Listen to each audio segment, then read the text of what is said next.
The Doctor Who spin-off, The War Between the Land and the Sea, now has an air date, and it is very soon, within the next few weeks, in fact.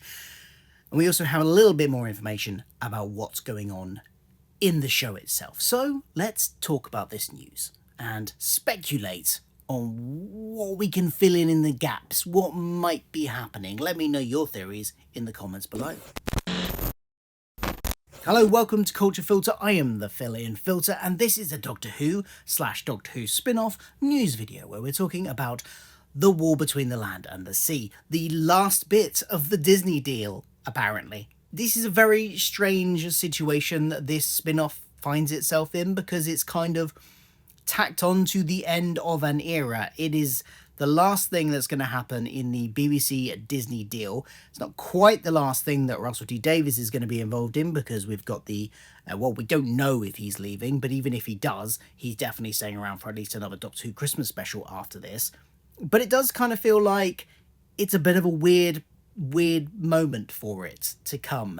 And I hope for its own sake that it doesn't get overshadowed by all of that. But we do know when it is coming. It is coming weekly, but we are starting with a double bill on Sunday the 7th of December. It will air at 8:30 p.m. on BBC One and be available at the same time on BBC iPlayer. And then presumably that same pattern will repeat itself week after week until we hit the end, or within December, or within 2025. I did wonder, before we had this announcement of the date, if they might end up with like 1 or 2 episodes into 2026, but no, all coming in those 4 weeks between the 7th of December and the end of the year, thanks to the double bill at the start. If you're not in the UK, you may have to wait a little bit longer for this, because it is not hitting Disney Plus until some point in 2026, likely January / early February.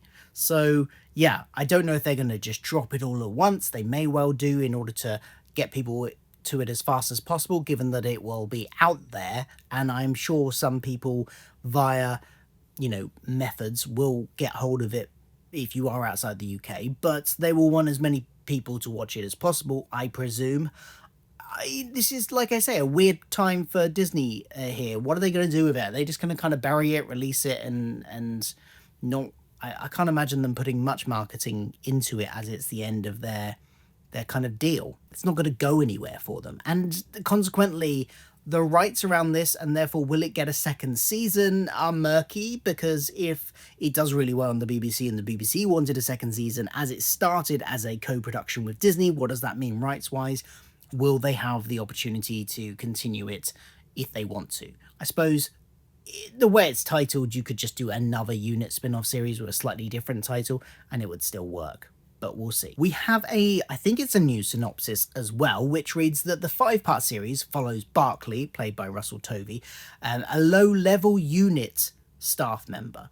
That's interesting. So he works for UNIT, but he's low level. Is he going to be a soldier? Is he going to be admin staff? We don't know yet. Whose ordinary life becomes a world of terror when an ancient species rises from the sea. Barclay becomes humanity's ambassador when the mysterious Salt emerges from the tank at a summit on the Thames. What is the tank? That's a question.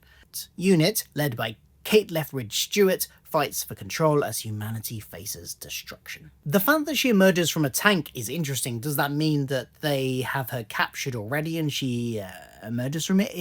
Does a tank rise up from the Thames and she comes out of that?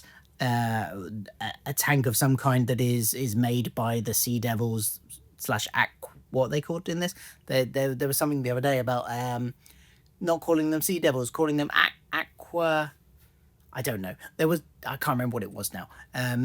But yeah, well, is it them or UNIT that's captured them in this tank, or is it their mode of transport to get to the surface? I do still wonder if Salt isn't a sea devil, but is instead a fish person from the Underwater Menace. I still want that kind of to be true. Her design certainly looks more like a fish person than a sea devil, but the people behind her look like sea devils in this image, so maybe the two races have teamed up and it really is a war between the land and the whole of the sea and all of these sentient species that happen to live in the sea in the Whoniverse. That could be interesting. Or maybe this is just what female sea devils look like. Who knows? Let me know what you think is going to happen in this. Are you happy we're getting it this year? What are your expectations? And I think it looks quite good, to be honest, from the trailer. I'm kind of interested to watch it and see what happens. It looks like it's got an interesting tone,